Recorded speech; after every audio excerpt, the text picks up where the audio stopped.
We have reached the 90s. We have reached the decade in which is basically the decade of Jordan here. Second year under Phil Jackson, right? And the biggest difference, I think, between this Jordan, even from this year, and 80s Jordan, is his willingness to understand the triangle. Yeah. Like, he's definitely still got moments where he's, still stubborn and putting up a lot of, like, he's still the scoring leader, etc. But if you just look at the stats between the 2 years, and you see in between 1990 and 1991, he's taking, I think, 4 less shots. 2 less shots. Oh yeah, 2 less shots. Yeah, taking a couple less shots a game. In terms of point averages, yeah, it's a little, yeah. And it's down a little bit further. Assists are down, but it's still that 36 and 6 essentially. Yeah. It's where he's going to be until he. This is what he considers his apex season. That's true. Sorry. And what things does he try to compete with you? I don't know. I mean, the last time we had dinner, he was talking about, my year in 1991 versus your peak year. I would have kicked your ass. I said, Mike, come on now, let's enjoy the salad. That's true. He considers this his best team ever. Yeah. And as I started to do more research into it, I can see where he makes those points. I just think it's a little. It just turns out like funky. But I think, and what I was going to say in the beginning, he's much more like polished. It just feels more polished. And the triangle, he starts to find his spots in the triangle. Like he loves that low block. Yeah. Similar to where, and I'm not trying to say they're the same player, but similar to where Kawhi Leonard likes to get it on the block for the Clippers in today's game. Yeah. For when they're running their version of the triangle. Jordan liked those same spots, right? The elbows and that low block, and he would use it to get around his spots, right? He would also or get around to his spots. He was also a way bigger putback guy than he gets credit for putback dunks and shit like that. Yeah. Like we've all seen the play where Scottie hits the free throw and Jordan comes in from the back and tip dunks it.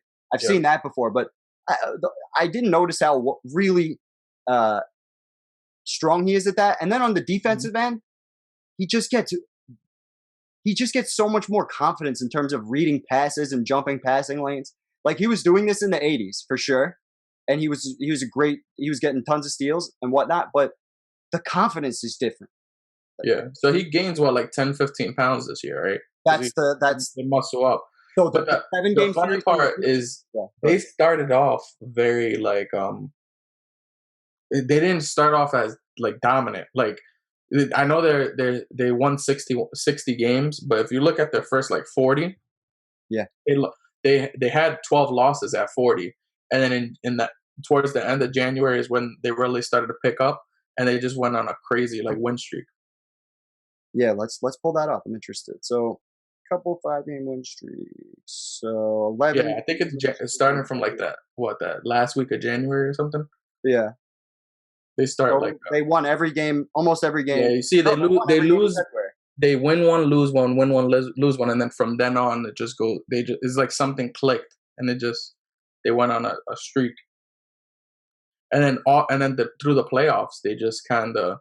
This was in terms of their record. This was their best playoff run. Hold on. We're gonna get there in a second. We gotta talk NBA. Oh yeah, no, I'm just saying, like, I can. That's what made me think, like, I could kind of see why he felt that way. Like, they were just hungry and they played amazing. I wanted to get the team stats because I think through the second season in the triangle, because this is another thing. As we've seen the triangle get implemented into a few teams throughout history. This is really the first team that gets it. But as we saw with the Lakers, and we've seen really any team that's tried to run the triangle, it's a learning curve. or there's a learning curve to it. You got to be able from each position. There's 33 different options you could run, and you're only going to get better at those options with time. Yeah, and it's like you have to always make the triangle, and it's very difficult to. I'm sure it's very difficult to just learn right away. Like that first year was probably really difficult. And it didn't help that Jordan didn't want to implement it at first, so. The classic, there's no iron team, but there is an iron win. There was so many times the Tex used to yell at me, saying, move the ball, move the ball. He says, no iron team. He says, it's an iron win. You see that Pistons loss probably was the final straw for him, because he's like, okay, clearly I was by myself because Scottie was injured. Yep. And because we didn't fully know the triangle, it made me feel like I had, to do the most to win that series. Right. And at that point, it's probably like, okay, I need teammates to help. Game 7 of that Pistons series from the previous year.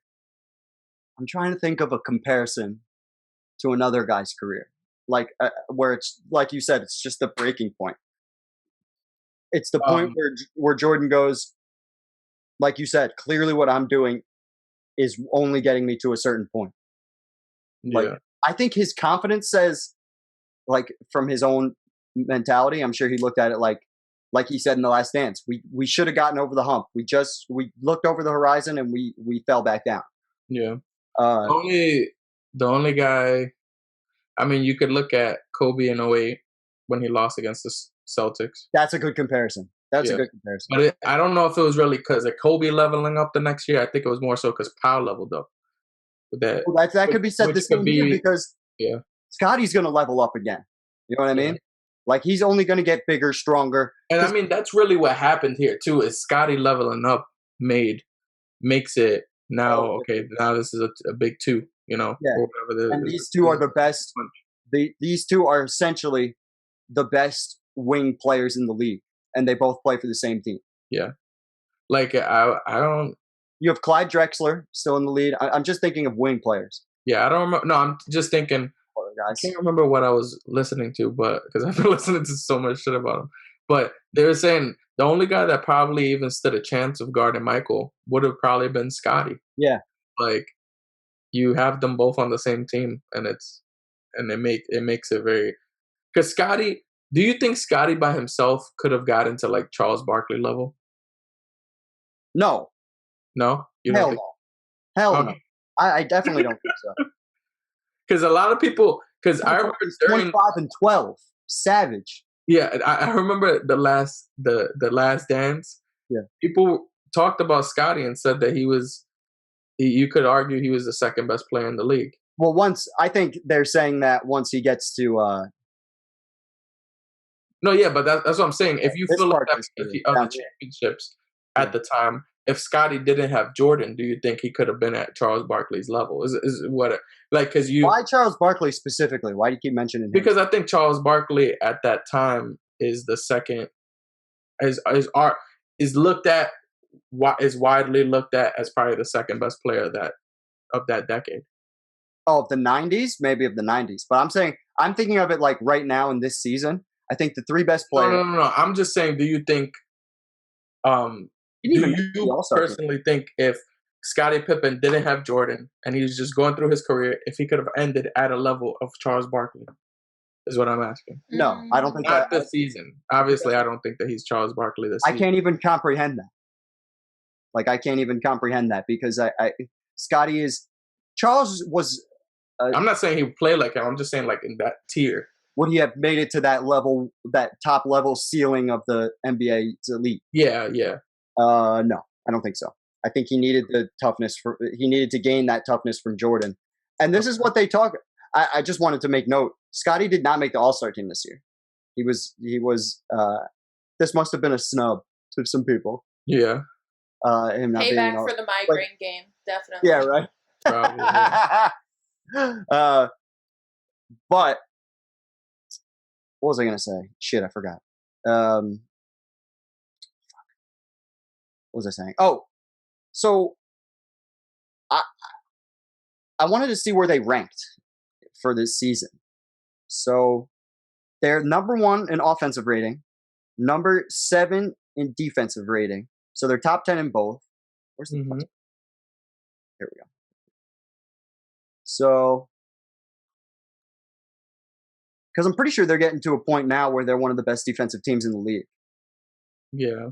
What are the 101 points a game is fourth best defense, right? Yep. And top 10 offense. So they're getting. I think that's because if we were to look at the last season, they were not in the top 10 for both. They were 5th and 19th for defensive rating.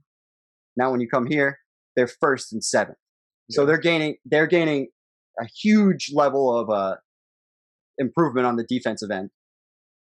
And considering they're in the Eastern Conference, like we were talking about to finish the last year, that's probably going to make a huge difference getting through the playoffs when we get to that point. Yeah. But Jordan's going to take home his 2nd MVP here, kind of indicating that this is going to become his era, right? Yeah. Magic's still sitting here at 27 and 12, right? Yeah. 12 and a half. Yeah. Let's look at the records. So the Bulls finally hit that 61 win mark. Yeah. Lakers did not. I think that's why you're looking at Jordan as the MVP here. Yeah. I think that's. I feel like even if you flip flop Portland's record, I think it would have still been Jordan. And when we were looking at his crazy high scoring years in the 80s, he was only at the 8th seed. But we said if he was top 3 for those years, he probably would have been MVP then. Now he's got the 2nd best record in the league. And outside of this Portland team, where did Drexler finish? So Drexler's down here. So they must have a more full team. Must have guys who can score. Because 21, 6, and whatever. Injured throughout some of it. Oh, he was. I'm not sure if he was. No, he played 82. Okay. No, he's got Terry Porter. Oh, no, this is why. Look how many guys they have in double figures. Yeah. Mucho. I mean, averaging 21. Like when Jordan's giving you 31, 6, and 6, you can. Yeah. And but they have the most wins. I just wanted to look at it to get a good perspective. But I think Jordan's the right answer here for the MVP. Yeah. And it's pretty straightforward this year. Magic's still kicking. This is the last thing I did want to mention, and we kind of touched on this briefly. This is Larry and Magic's last great chance to make a finals. Yeah. And you still have the Pistons in there. I think something's different. Yeah. This is when Larry's playing with like a back brace and stuff, right? Yeah. But he's still putting up numbers. Like he's still getting his 25 points a game. Stuff like that. Isaiah Thomas only played 48 games this year. 16 a game for Isaiah, but he only played 48 games. It's probably why they dropped in wins just a little bit. Yeah. He was 29. Isaiah? Yeah, dude. Had years in him. This is not in this era. This is the part that I think you're not understanding. Yeah, I guess. Guys didn't play past 35. It didn't happen. Yeah. Like Jordan playing at age 36 when we get to the late 90s, kind of unheard of at this time. Like you do have your Robert Parishes and your Kareems and your guys who like stay for a long time. And you know, I guess that's why it's like seeing Kareem and stuff like. But he was the exception, not the rule. Yeah. Yeah, Jordan's going to get his 2nd MVP award, and I think he's right to get that. Now let's talk about this playoffs.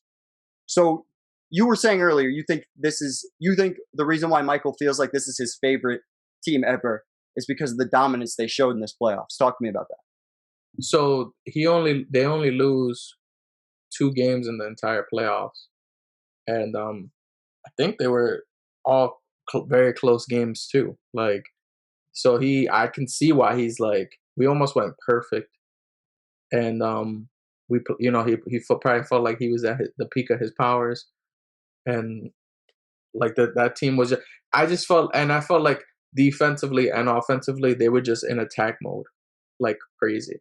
Look at how calm these numbers are in comparison to the previous year. 29 points a game, still shooting 52%, right? So he's still relatively efficient. But he's not. There's not that oh, I need to go ballistic right now type. And this is something I heard when I was looking into this season and just watching some of the highlights. Yeah. The commentators would say Michael liked to get his teammates involved in the first 3 quarters of the game.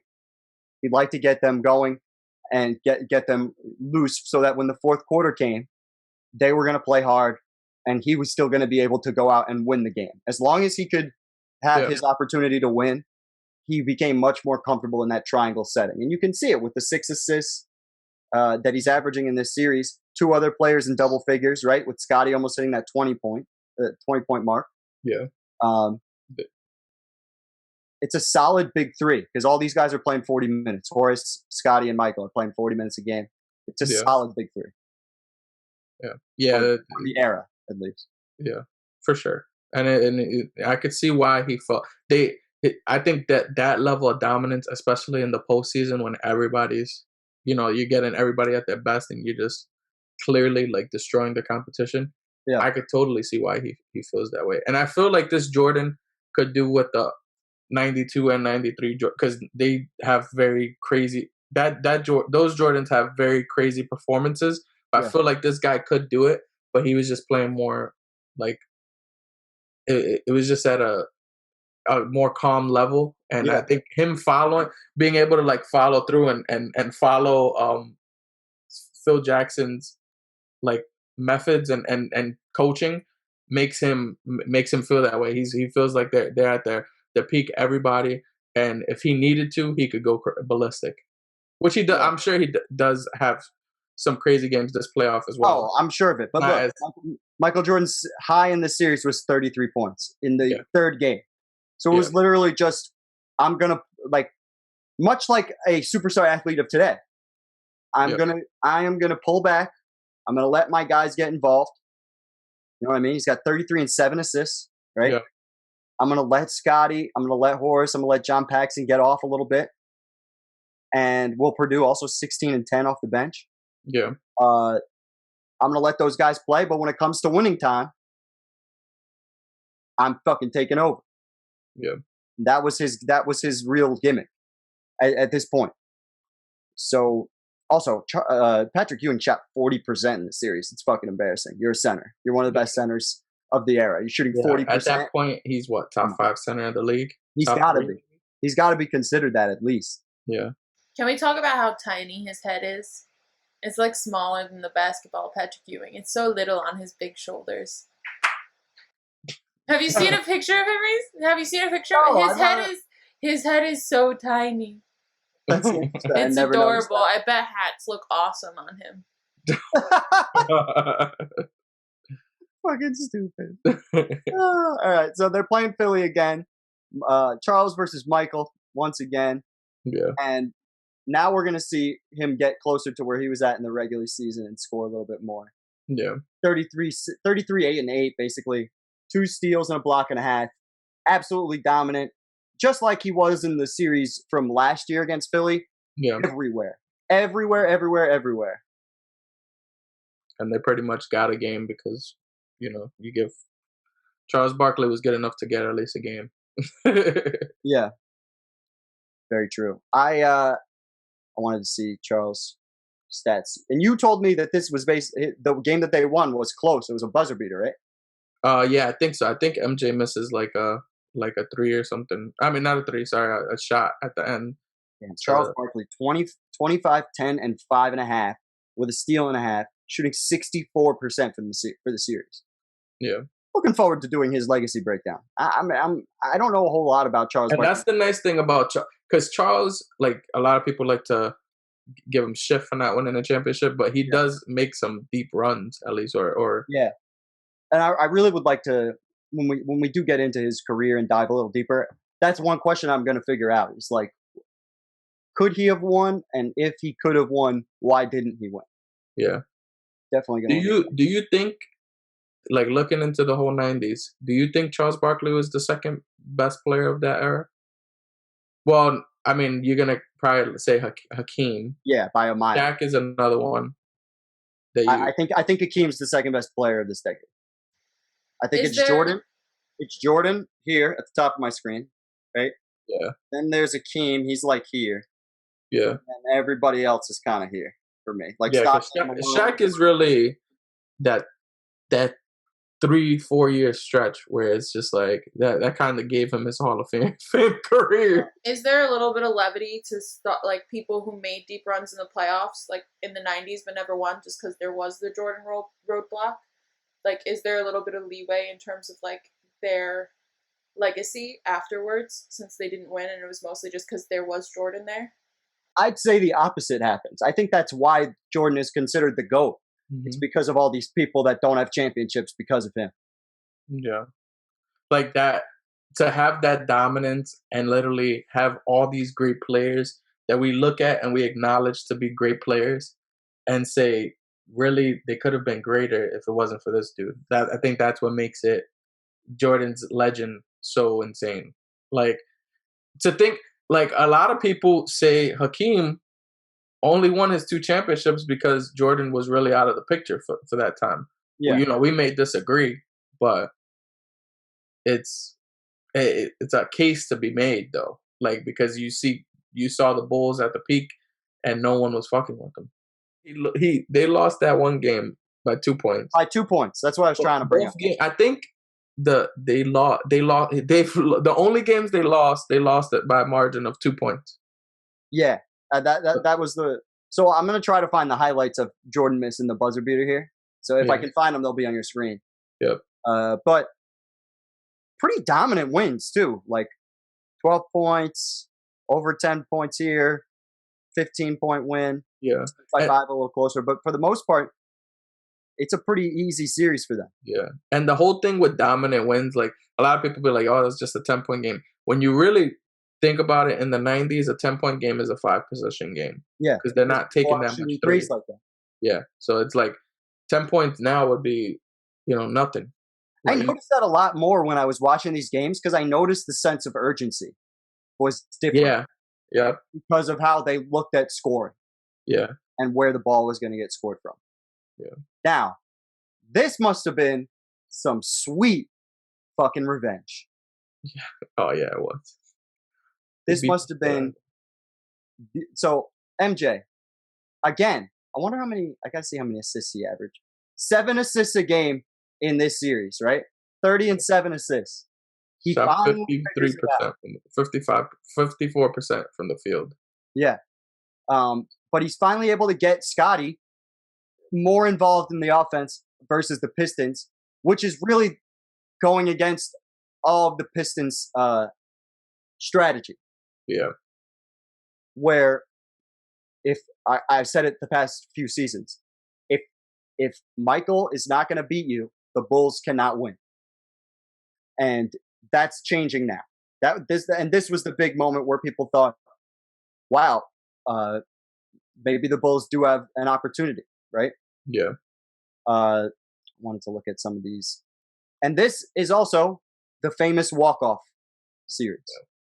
This literally led to probably this is what Isaiah Thomas feels like kind of messed up his career, like in a sense, because he feels like he should have been on the dream team because of this, and it was only because of this that he wasn't and stuff like that. So like Isaiah still to this day holds resentment for this. So let's tell the story. So last year, obviously the Bulls lost in 7 games, and I'll have the footage on your screen. Michael Jordan goes up to each person, or they do the usual shake hands, good luck, and Michael Jordan even gets interviewed, and he's like, good luck to them. We were close. It just wasn't meant to be. They were a better team today, etc. Right? A year later, now the Pistons are getting swept. Isaiah said in The Last Dance that this was the only time he's ever gotten swept. I will double check that in post-production, but I imagine he probably wasn't swept very much in his career. Yeah. But they completely changed the way they were playing. And this is a great example. In the closeout game, Scottie takes more shots than Michael. I don't know if that happens in any year prior. Yeah. I don't know if Jordan's so comfortable with that, even though he scored more points. Yeah. Well, Jordan was so much more efficient I'm not disagreeing with that, but I think my point why I'm bringing this up is Scottie previously was taking like 10 shots, 12 shots, like to Jordan's 20, whatever. Like it's getting a lot more even though Jordan's obviously way more efficient with his bucket getting. Yeah. Just he's the best scorer that we have, but I think it would have sat with Jordan much like he was talking about with the triangle previously. I think it would have sat with Jordan wrong that Scottie Pippen shot the ball and got more opportunities than he did in previous years. Where now I think it's especially more, if they lost. Exactly. Yeah. Where now I think it's more he's trying to, Yeah. He understood that Scottie leveling up is better for him. Right. So they win that game, and Bill Laimbeer, who for years everyone thought this was Isaiah's brainchild to do the walk-off. And in the original Bad Boys documentary that came out, I want to say within the last 5 years, the 30 for 30 that they did on the Pistons. Yeah. It's revealed for the first time since this moment that Laimbeer was the one who set it up.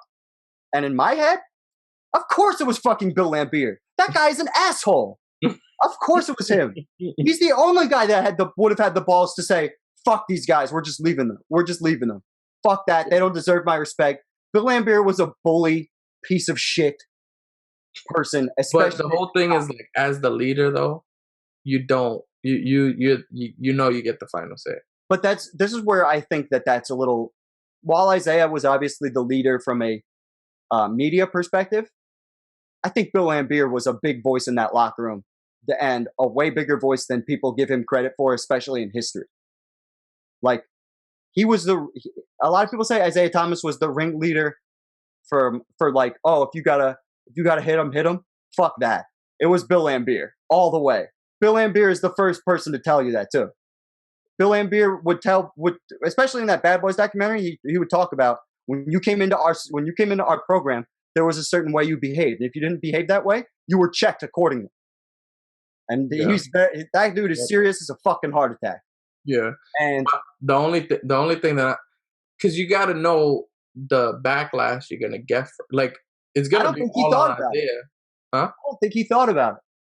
I think and you can tell in The Last Dance when he says, with 30 years of hindsight, would I have done it differently? Yeah.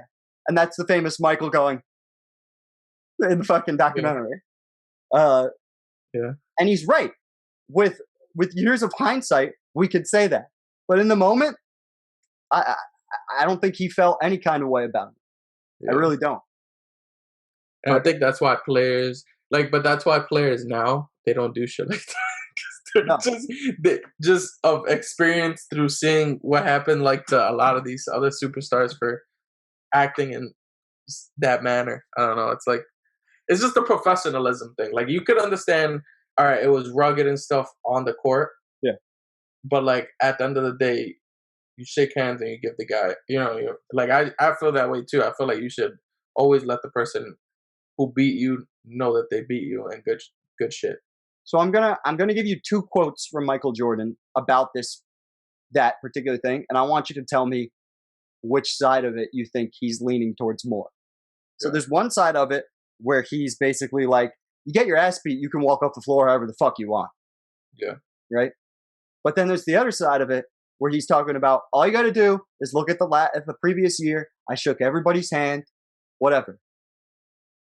Do you think he's more along the lines of, fuck him, you can walk off however you want? Or do you think he's more along the lines of, why didn't you shake my hand? I think it's more the first one, if I'm being honest. I really do. I think it's more of the, why didn't you shake my hand? Really? You want to know why? Because it's his actions afterwards proves it. He is no doubt about it, that one of the reasons that Isaiah doesn't get on the dream team. And we'll get into that when we get into that point, but that's just my thing. But no, I'm not disagreeing with that at all. Yeah. But obviously we'll go real in depth in that whole situation. Yes, I'm looking forward to that too. That'll be its own separate thing. But Isaiah did, just to defend Isaiah a little bit, or at least what came out of his mouth. He said that Michael Jordan had press conferences after Game 3 saying how like saying a lot of bad shit about the city of Detroit, and they felt a certain type of way as You gotta champions. find that. That'll be on your screen. You know, no, but you know what I'm talking about, though, right? Have you heard this? Yeah, and he said like as champions, he felt like they should have got more respect than that in terms of how he was disrespecting the city and stuff. But that goes to show everything that I would. Oh man, it's tough because I don't completely understand the Pistons' perspective from the era because I haven't looked into it as much. Yeah, I like to do these, especially when we sit for legacy breakdowns. I only focus on one perspective at a time. But I feel like they were pretty much like disrespected like that their entire run because of how they played the game. Yeah. And how they very obviously were less from a skill perspective and more from a will perspective. Yeah. And Isaiah never felt that way. Like Isaiah's biggest thing is he felt like we're doing the same thing the Celtics and Lakers did. Right. And sure, but the whole thing is the Celtics and Lakers were also, if you didn't do all of that, they would be the best teams in the league still. Because at talent level is all the way up there. You know what I mean? Like they were going to be there no matter what. Like, and a lot of people felt like Pistons are only in these games. And like you got Isaiah Thomas and you got obviously Joe Dumars was a great defender and stuff. But like you really only had Isaiah as like the really high talent level. Like, but Isaiah, as we spoke about, he's not the same guy in this. Like, definitely not now. He's done. Yeah, not done, but like I was looking at the Boston series from the it was Celtics Pistons before the finals. Yeah, the second round, and Isaiah only started 2 games from that series. And if we look here, Isaiah is starting here, but he's only shooting 40%, 16 points a game. I wanted to see the assists. Right, and only 6 assists. Like he's at 29, he's not, and which is crazy to say because in today's era that it would be different. Yeah. But how many more years is he going to play now? He's coming close to the end. Like 4 or 5 more years, I'm pretty sure. 3 more. So he's got 3 more seasons here. Yeah. And he's not going to reach that point that he was at, right? So with the 2 championships, he was 18 and basically 9, give or take, if you combine the 2. And he's going to keep that assists up for this year, but in the playoffs, it doesn't hold up. It just doesn't hold up. Yeah. So if this is the year after the championship year, it's a humongous drop off. Yeah. From his championship year to here. So it's weird that and that's another thing I've noticed just with basketball in general. Yeah. When it goes and you're small, it fucking is over. That's why I'm very curious to see how Steph Curry like progresses in his career, because it's like I think his shooting will make him last longer than he should normally. Yeah. I'm just curious to see how it works and how he changes his game, because he's gonna have to change his game to an extent. I definitely agree with that. But we're getting to the main event, the big show. Yeah. So the spectacle. Yeah. So like now I guess we could talk about it a little more. If you were in this time and you're watching it as a fan, what the hell would you be thinking? If I was in if I was in this period of time, I think I would genuinely believe that there was no way that the Lakers would lose this series. Yep, I could see that. I think I would look at that. I think I would look at it that way, mainly because I would say that the Lakers were the juggernaut of the 80s, right? Yep. Juggernaut of the 80s. They pretty much, like we had shown in the previous year, won basically 60 games, pretty average 60 games a year, won, right? Yep. And you have Magic Johnson, who probably I mean, he's got to be looked at as the GOAT right now. No, Kareem at this point is looked at as the greatest player of all time. But I think people look at Magic definitively better than Jordan. Yes. Well, no, wait. Like as in their careers? Yeah. Of course. Yeah, of course. Because I mean, Magic at this point is his 5th title, his ninth time at the finals. Like, right. He's definitely looked at as the better player historically. Yeah. I think overall they look at it as Magic is the 2nd best player in the league, and Jordan's the best. You think? I feel like you might have old heads who or obviously people who were fans of Laker fans and stuff that would think that their guy was better, which is not a bad. I mean, it's not like I wouldn't think they were completely crazy for thinking it, but in my eyes, if the Bulls only lost 2 games in the playoffs to that point, the Lakers had only lost 3 before the finals. Yeah, the Bulls had lost only 1 game going into the finals. Right. The second game that they lost was that game 1 against the Lakers. Right. I'm basically what I'm saying is the Lakers came in relatively at the same level of dominance in terms of like of their conference. At the end, Magic's and this team is really good. I wanted to see Magic's numbers. Yeah, because I've heard a lot of people try to say that Magic was old and washed at this point, and it's just not the case at all. He was second in MVP voting. Yeah, he had a great playoff run. It's not like, and it was just in the playoffs.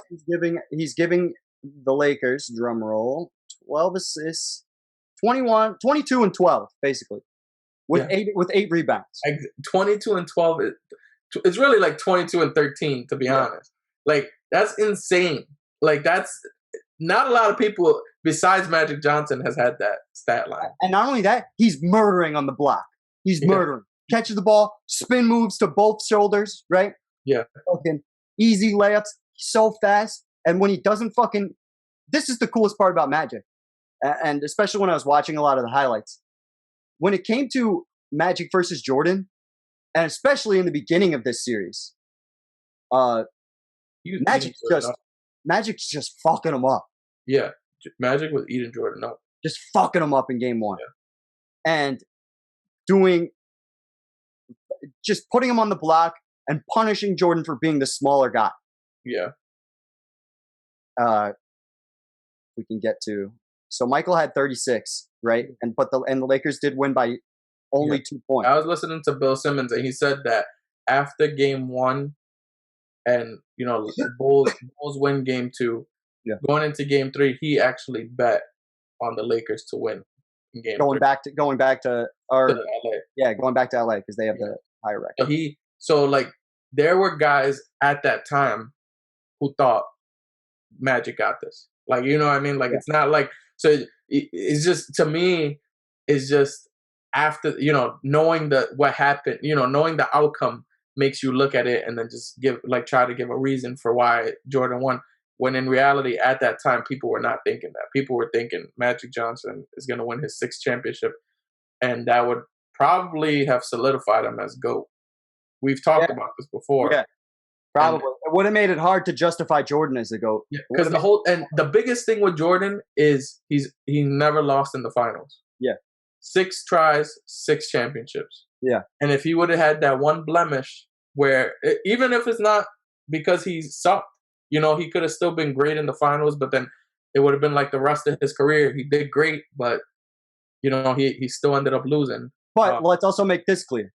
If it happened the next year against Portland, I'm not saying Clyde would have been considered the GOAT, but because Magic was already being held to such a high standard to begin with, that win over MJ, just like it's going to do for MJ here, is going to carry him over the top, would carry Magic over the top. Yeah, exactly. In a lot of people's mind. But look at this. 5 shots taken for Magic still gives you a triple-double, 19, 10, and 11. That's fucking savage. He's just doing whatever he wants. Yeah. And Michael's on him for most of this game 1. Yeah. Right? Let's see. So but look, give it up to Michael for putting his pride aside and letting Scottie take the assignment, because that's something I don't think even him a year ago, or definitely not the year before that, he would have allowed to happen. I definitely 100% agree with that. Yeah. This game is game 2. The Bulls are going to blow out the Lakers on their floor, 107-86. And this is the famous the layup that I wanted to talk like he was gonna dunk and he switched, and Magic and the Lakers felt disrespected at that point. And I remember. Can I tell you why I think that's fucking bullshit though? Yeah, no, yeah, go. You know, when he did that move, that was his 13th straight make. That wasn't. I think that move gets remembered because it was spectacular, but I think that move gets remembered more, especially by the people who saw it, because of how unconscious Jordan was in this game. Yeah. Like 15 of 18 doing shots the way he was doing them is absurd. Yeah. And I think it adds more to his legend that he did the spectacular move when he's made 13 fucking straight shots. Ridiculous. Or Grant's 10 of 13. What do you think is bullshit about it? Like, I think it's bullshit for Magic to think that they're showboating when meanwhile he's just like that. I've seen Jordan hang in the air and do all kinds of dumb shit. I don't think that I disagreed with him that it was with Magic that it's showboating, because we've seen Michael take way crazier shots. Yeah. Or of equal craziness, and it's just that's his game. I just want to add to the like being in that scenario. Like, I could understand saying it from now, but Magic Johnson, and I'm sure all of his fans too, are looking at it as, we're the fucking Lakers. We've been here and dominated this league for an entire decade. Yeah. You do not get to show off when you're still down. You're down in the series and you got a good game and you went great. You do not get to disrespect us. I'm pretty sure that's how everybody felt. The quote from Byron Scott, and it was something to this effect, was essentially, "Whatever, dude. It's 1-1. We have 5 chips and you have none. Whatever, dude. Yeah. Keep scoring. Keep doing that. It's worked out so well for you the last 7 years." That's basically the vibe that we're getting going into game 3 here.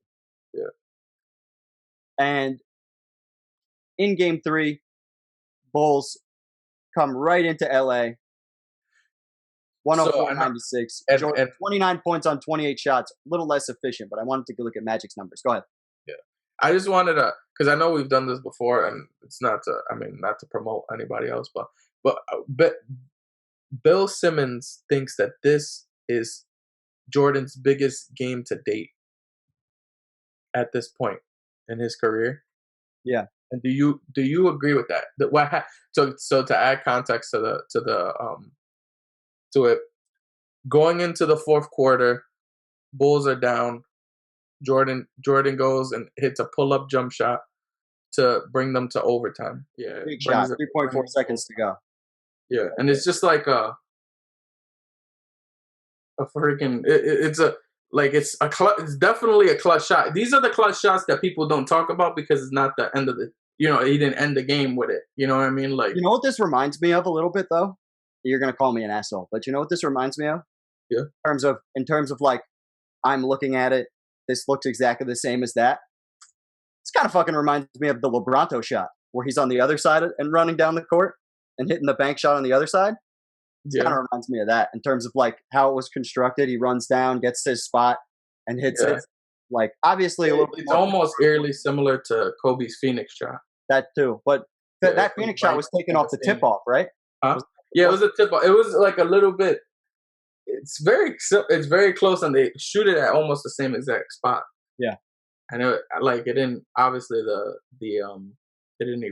crowd didn't erupt because they were in LA. For him to hit that shot in LA though, big shot. I'm sure that's pressure. I'm sure to him though, he was looking at it like this is just like any day in the office. Yeah. His argument is in the first round.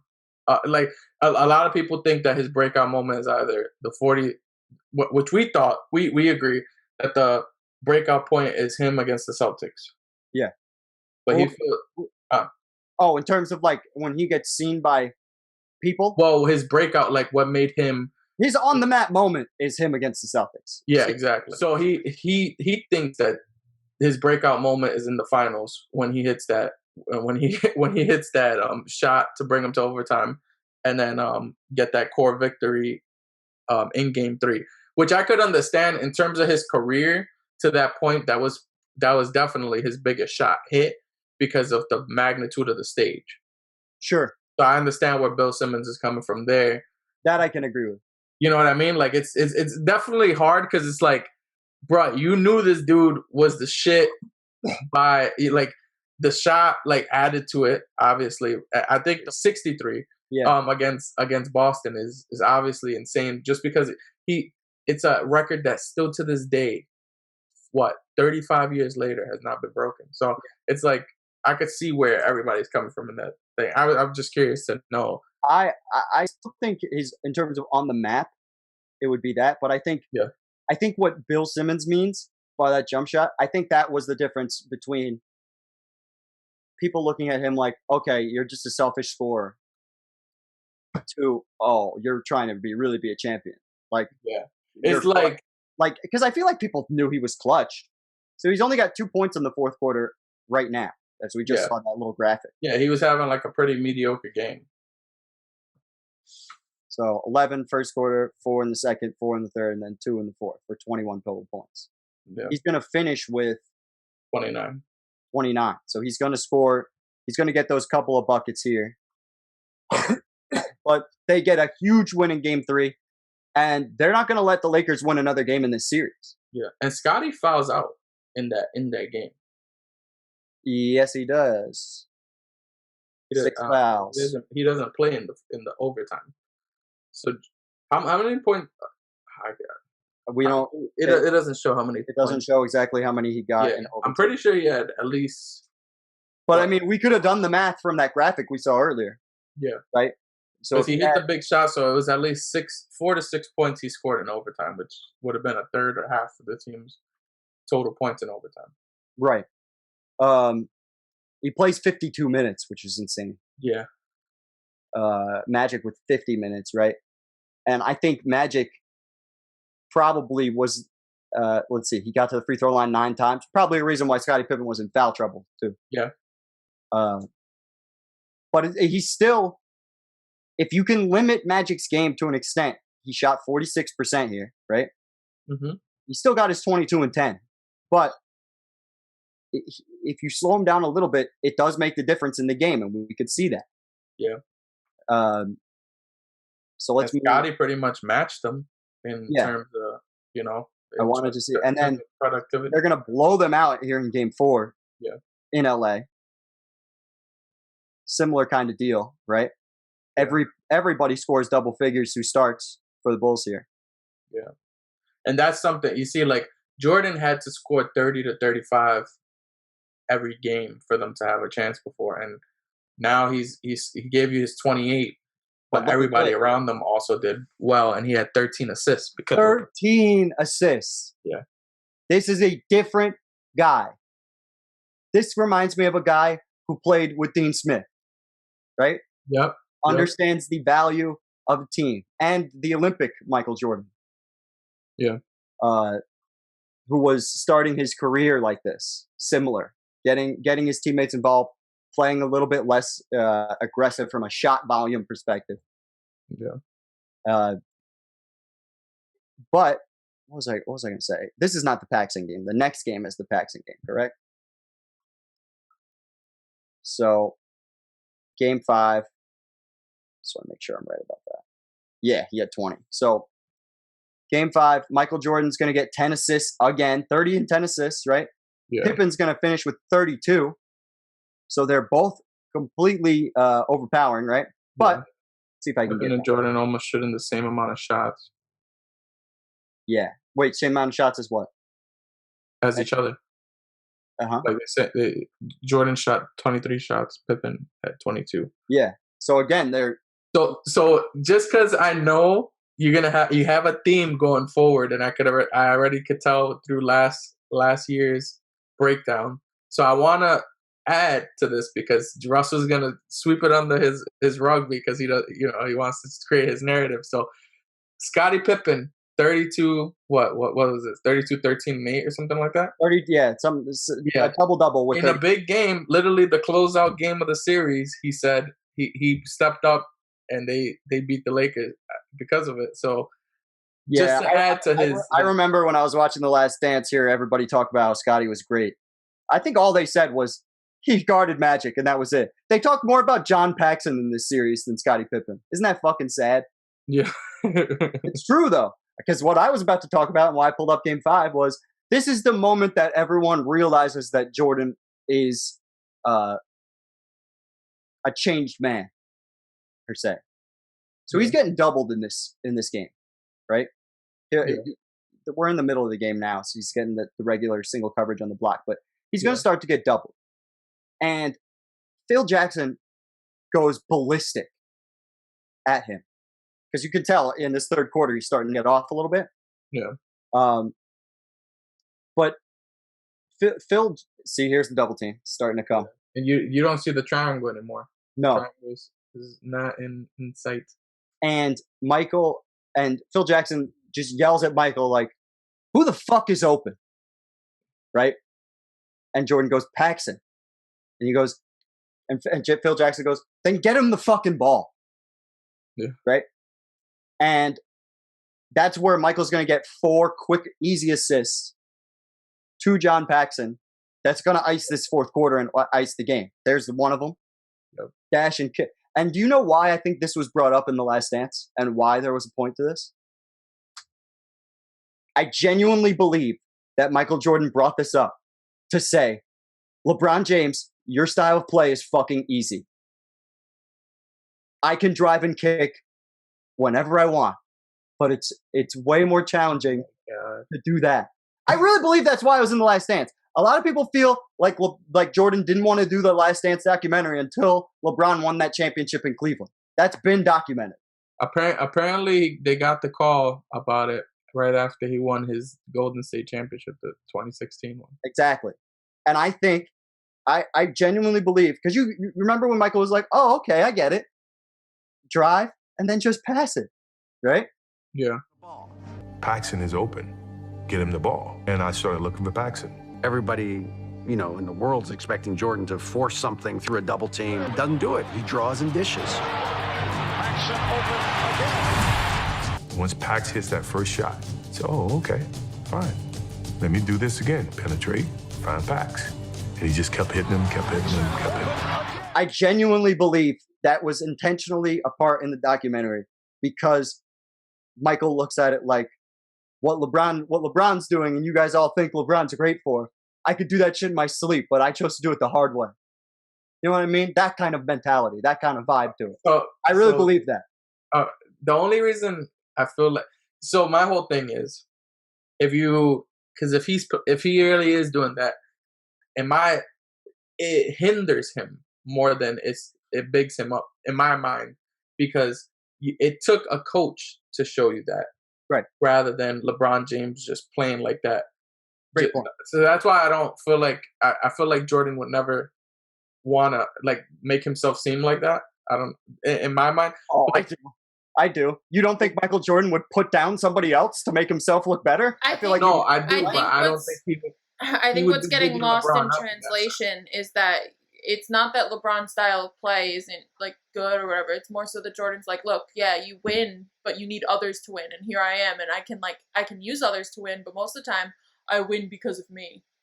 Yeah, exactly. I feel like that was Jordan trying to tell people, you thought I was a ball hog, but look, they told me something and I followed it and I went. I feel like he was just more so trying to show people look, I trust my teammate. I trust my teammates when it mattered. Yeah.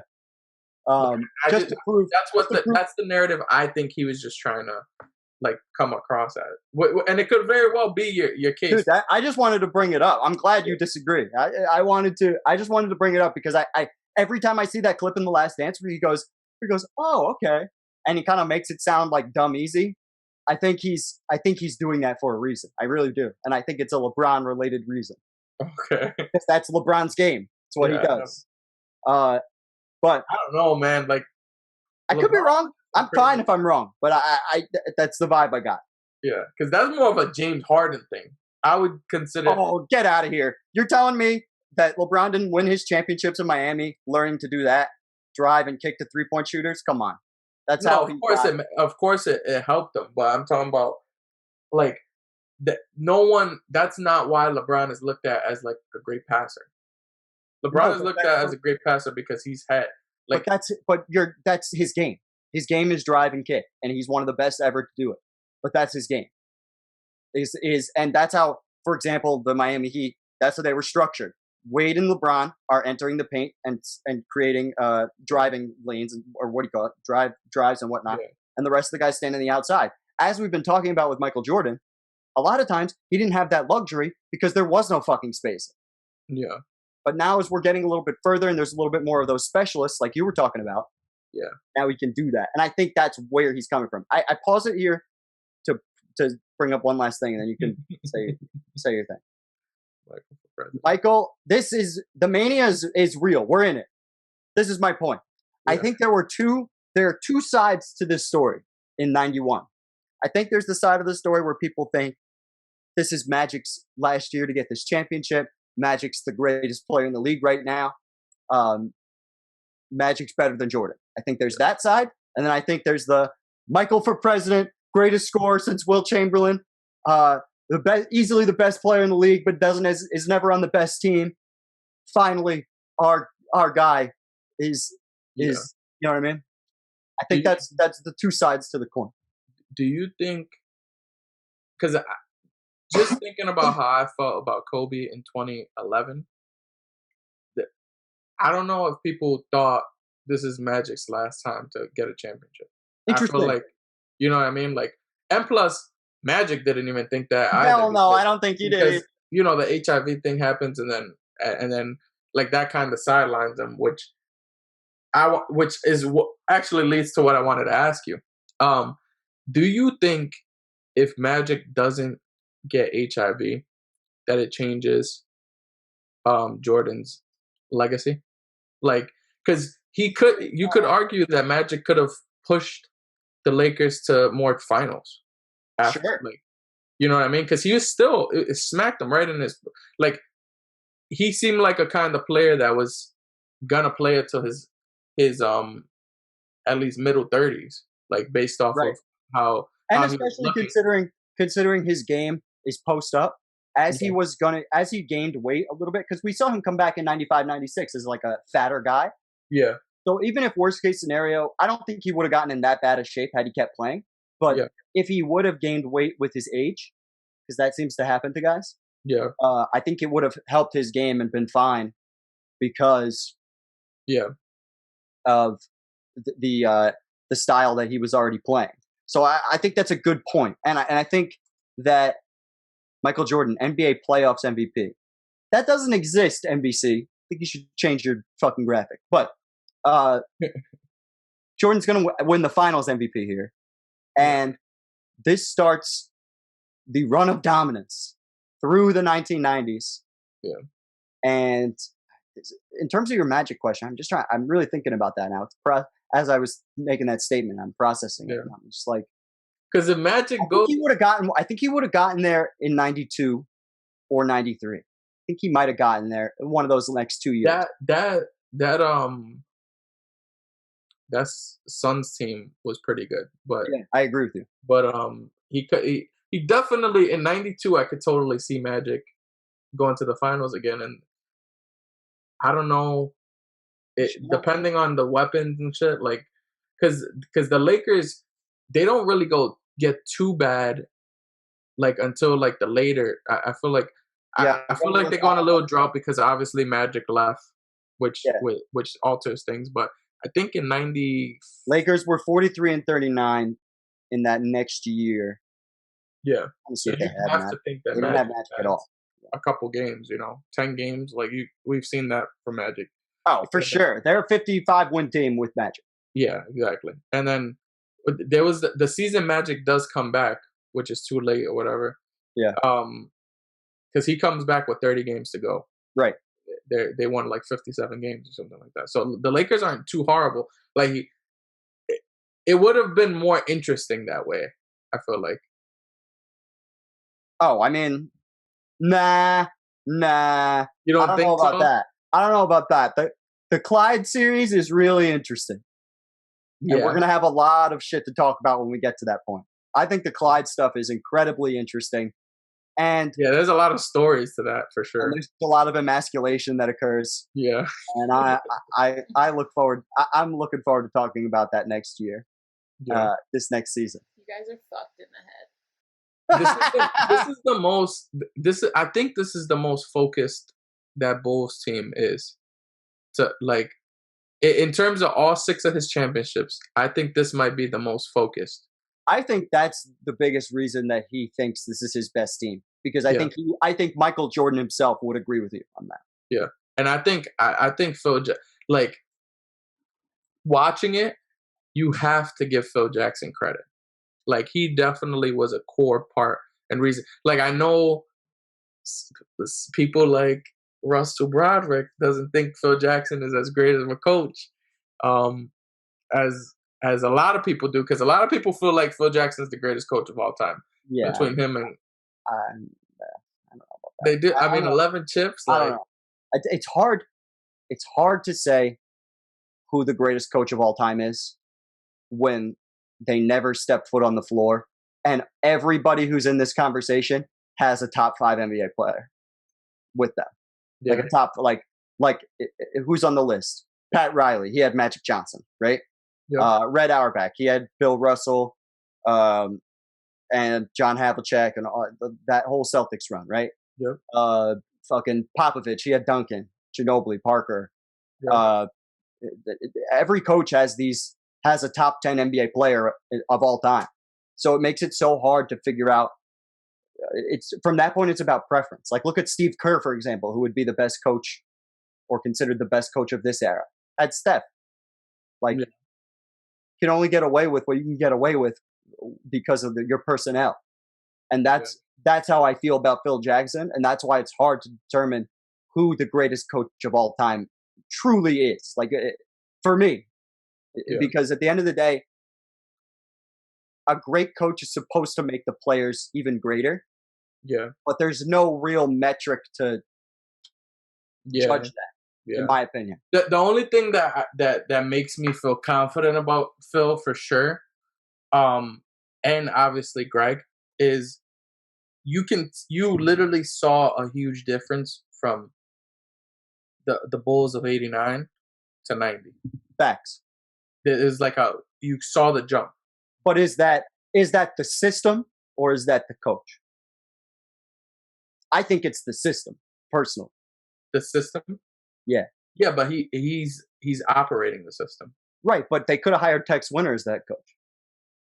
Yeah, but then the part that pushes Phil, and we'll get into for the future, like more of Jordan's career, but we know that because the next thing about the coach is you have to be able to control personalities and all this other stuff, and that's where Phil Jackson was like they call him the Zen master. Yeah, so, but also they called Phil Jackson the Zen master because he would borderline trick his players into motivation.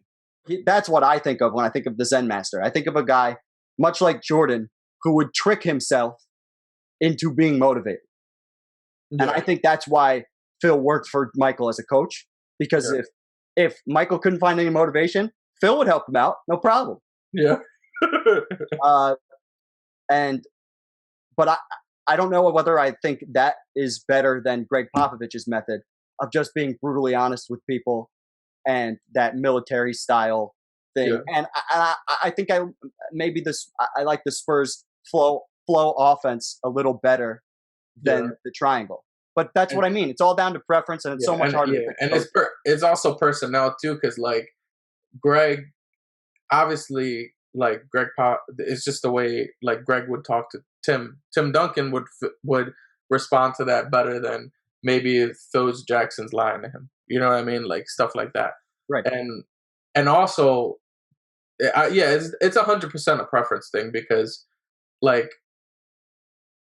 between Jordan and Kobe and Shaq going through the triangle, like it was fun to watch, like probably more MJ's triangle, version of the triangle, just because of all the shit that he did with it, along with it. And it's like, and the Spurs 2014 Spurs were like so like they were very fun to watch. In terms of an offensive system, and I could just pick one season, that's my favorite offensive system that's ever existed. That and the '86 Celtics, what they were doing. The only thing is that like Pop won one championship off that system.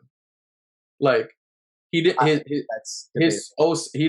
did not play like that in 07. But doesn't that speak to him adaptation? The whole thing is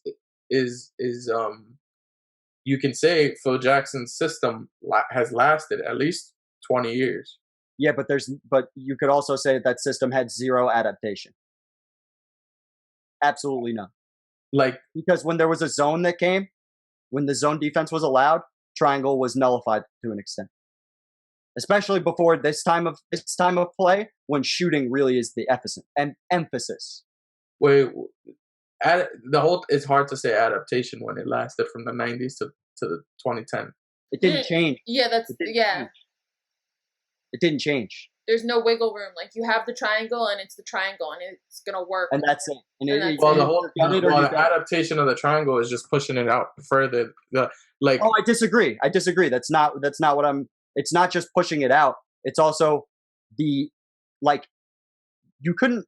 We're getting so far off topic, but you couldn't. This is real basketball nerd stuff. People probably you couldn't. The reason why the triangle doesn't work now, and the reason why it worked so well then, is because of 3-point shooting more than anything else. And the reason why a team like the Clippers hasn't been able to master it to that extent either is because the extra floor spacing makes the triangle a little bit more, definitely different, but clearly more difficult because of the way the floor is spaced out. Where the flow offense, I think that's what it's called, flow motion or some shit like that Popovich ran for those mid 2010s Spurs teams. It's similar in terms of that it's supposed to be fluid ball movement like the triangle. You're always supposed to know where a guy is, but it's made for the distance and stretching the floor, and I think that makes the difference. But it's hard to, I don't know, again, we also saw Michael take 5 threes a game in a couple of these series. You know what I mean? Yeah. So I don't know. I'm kind of at a loss for. Ooh, that was fire. That was the crazy. Yeah. That's one of my favorite dunks of all time. Yeah. Freaking insane. Like, how do you get around that like that? Like, it's just beautiful. But this is championship 1 of inevitably. Wait, you see the little head? Did you see it? It was right there. Ewing's little head in the thingy. You see his tiny little head? Fucking you. Look at it. Look at it on his big boulder shoulders, and then there's this tiny little rock.